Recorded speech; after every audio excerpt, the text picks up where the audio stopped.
Maintenant, je passe la parole au président de transition de Burkina Faso, Ibrahim Traoré. S'il vous plaît, Traoré. Monsieur Traoré.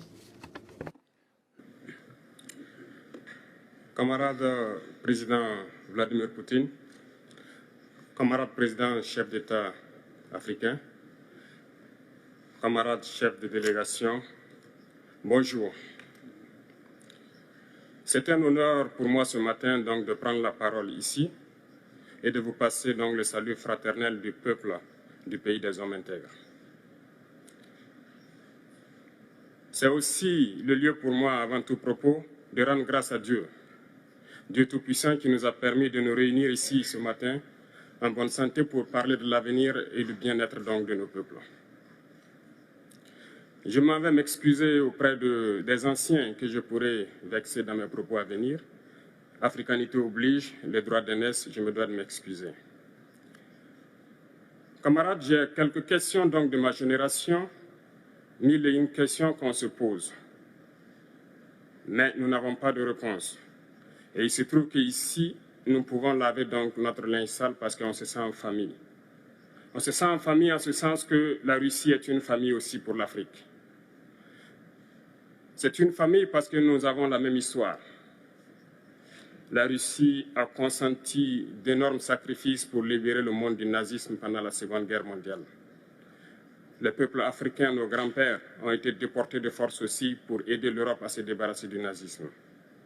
Nous partageons la même histoire en ce sens que nous sommes les peuples oubliés du monde, qu'ils soient dans les livres d'histoire, dans les documentaires ou films, on tend donc à balayer le rôle prépondérant qu'a joué la Russie et de l'Afrique dans cette lutte contre le nazisme.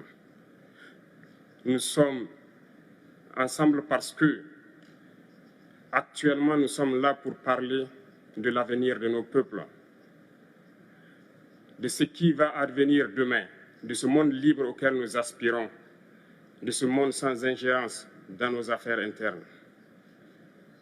Nous avons les mêmes perspectives et je souhaite que ce sommet soit l'occasion donc de pouvoir tisser de très bonnes relations en vue d'un meilleur avenir de nos peuples. Les questions que mes générations se posent sont les suivantes, si je peux me résumer, c'est de ne pas comprendre comment l'Afrique, avec tant de richesses sous notre sol, avec une nature généreuse, de l'eau, du soleil en abondance, l'Afrique est aujourd'hui le continent le plus pauvre. L'Afrique est un continent affamé. Et comment se fait-il que les chefs d'État traversent donc le monde à mendier? Voici des questions que nous nous posons et que nous n'avons pas de réponse jusque-là. Nous avons l'occasion de tisser de nouvelles relations. Et j'espère que ces relations puissent être les meilleures pour donner un meilleur avenir à nos peuples.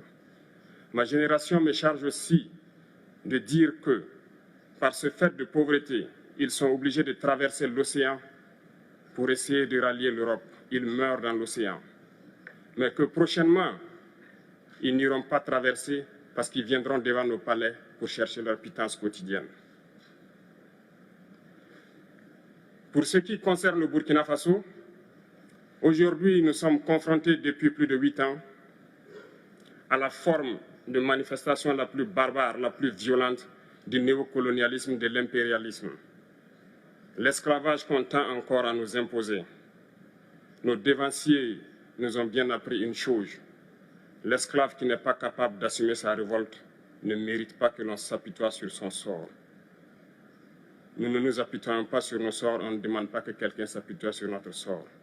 Le peuple burkinabé a décidé de lutter contre l'île terroriste en mesure de relancer son développement. Dans cette lutte, des vaillants peuples, des vaillantes populations se sont engagées à prendre les armes face au terrorisme, ceux que nous avons affectueusement appelés les VDP, des volontaires.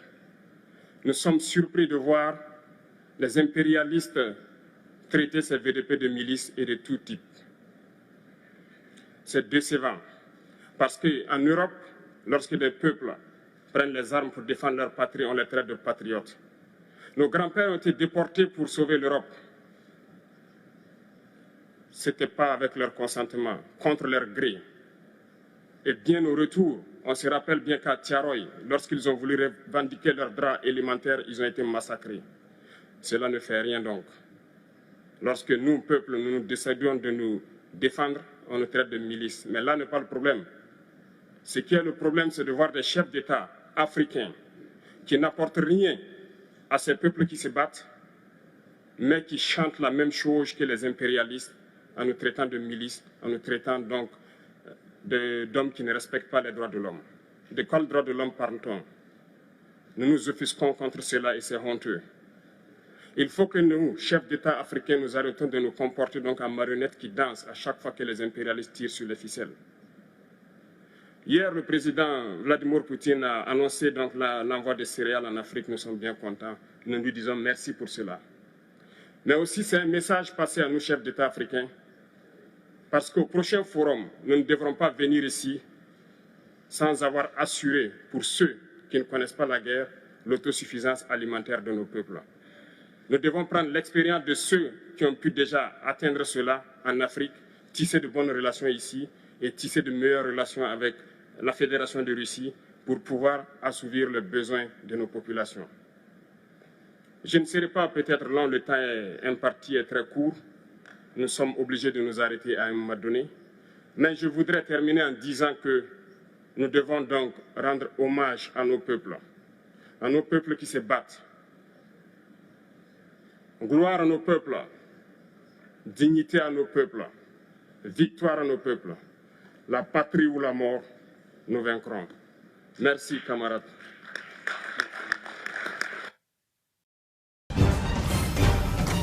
Afrique Média, le monde, c'est nous.